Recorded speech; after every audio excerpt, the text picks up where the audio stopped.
வெங்காலூரில் படித்த பேரறிவு பாதையிலே முனைவர் என்பதனை ஞானத்தின் வாசலாக்கியவர்.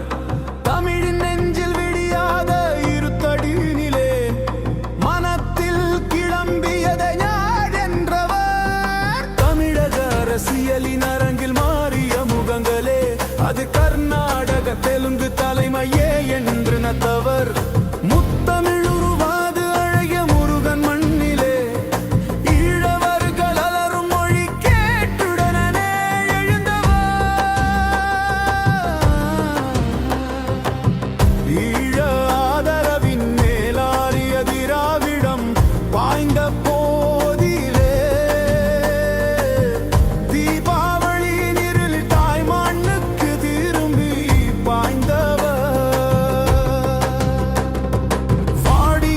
வணங்கி இருந்த தமிழினத்தை கண்டதாலே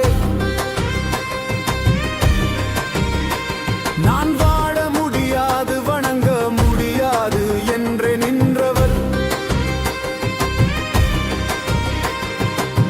மின்னிய வானத்தில் அலைமோதிய அறிவியலே தமிழனுக்கே இடமுண்டு என கேள்வியிட்டவர். அகம் எழ விழிக்கும் ஆசீவ நெறியிலே அழிவை தாண்டிய படைப்பை செய்தவர். சாதி இல்லை சமயம் இல்லை என்ற குழியிலே விழுந்திருந்த எம்மை அயராது மீட்டவர். சாயல் உண்டு சமயம் உண்டு என்ற வழியிலே தனித்திருந்த நம்மை ஒன்றாய் சேர்த்தவர்.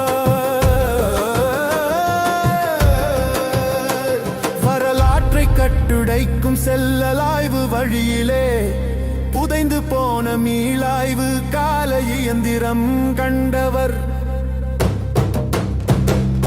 மாறிப்போன மறந்து போன கருப்புகளாய கடவுள் கண்ட ஆன்மீக கடலையே மீட்டவர். வந்தேரிகளை அடிமையாய் ஆண்டிருந்த உலகையே மாற்றாண்டதில்லை அடிமையில்லை என்றே சொன்னவர். பொய்களையே மாற்றி பேசும் தலைவர்கள் நடுவிலே அசைவற்ற